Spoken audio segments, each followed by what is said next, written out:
corrélation des faits, d'analyser ou de donner à comprendre, parce que c'est ça aussi le métier de journaliste, ce qui s'est passé sur le plan politique. Maintenant, c'est vrai que le Congrès, pardon Monsieur Santa de dire comme ça, ne fonctionne pas toute l'année. C'est vrai que nos hommes politiques n'ont pas forcément tous les jours de quoi nourrir les colonnes, et que peut-être est-ce l'origine du sentiment ou du ressenti que vous avez sur un déséquilibre dans un certain nombre de sujets et d'articles que vous avez pu trouver à votre retour de vacances. Je ne sais pas. Monsieur le Président. Mais pourtant, en un mois et demi, à Nice, on est passé beaucoup de choses.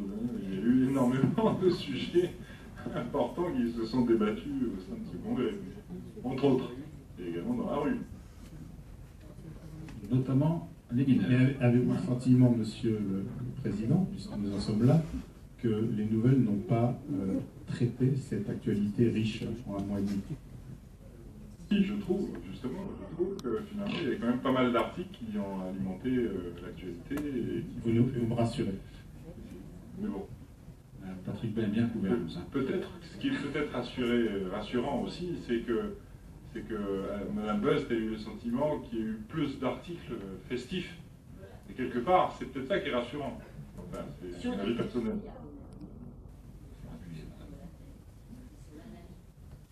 L'actualité, je n'ai rien à dire, l'actualité était là, mais c'est sur l'analyse politique un peu des différents groupes, ce qui se passe entre eux, etc. Cette analyse-là, il me semble que depuis quelques années, les journalistes s'autocensurent sur ce point-là. C'est vraiment le sentiment que j'ai. C'est dommage que vous ne puissiez pas compiler un mois de radio, c'est plus compliqué. D'autres questions à la salle? Oui, on vous écoute. C'est pour rebondir un peu sur... moi, je voulais juste saluer le travail de Yann Minguet et Philippe Prédière, qui, vu la complexité de l'information, ont essayé et réussi, parfois, à bien retranscrire ce qui se passe. Bon, c'est pas... bon, ça reste un quotidien, ils ne peuvent pas le faire à l'heure précise, quoi, régulièrement, mais ils le font comme ils peuvent. Donc, et encore une fois, il n'y a qu'un journal. Donc, au niveau de l'investigation, c'est l'un des sujets qu'on a abordé hier à la conférence sur la liberté d'expression. Les nouvelles, de mon point de vue, ne remplissent pas le contrat comme il faut, enfin, à 100%, mais ils le font dans les moyens qui sont les leurs. Donc ça, je ne peux que le saluer et je ne l'enlèverai pas. On va rapidement pour terminer, parce qu'on va recentrer un peu sur le thème de... Voilà, parce qu'on n'est pas là pour faire le procès des nouvelles, mais pour parler des médias de demain en Nouvelle-Calédonie. Oui, c'est par rapport... pour revenir sur la formation, peut-être qu'il faudrait voir avec les principaux concernés, c'est-à-dire les journalistes eux-mêmes. En France, c'est ce qui se passe, hein. Beaucoup de choses qui se passent au niveau législatif, en tout cas normatif.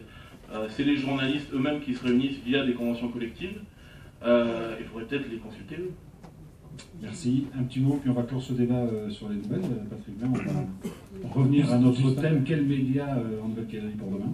Pardon de faire encore 2 secondes vraiment sur le sujet, mais c'est pour dire qu'il existe dans le monde entier, notamment en métropole, une agence qui s'appelle l'agence France Presse, et qui fournit par paquet de 10 à la seconde des informations sur tout ce qui se passe dans le monde, et qui aide bien les journalistes, nos confrères de métropole, à remplir leurs colonnes.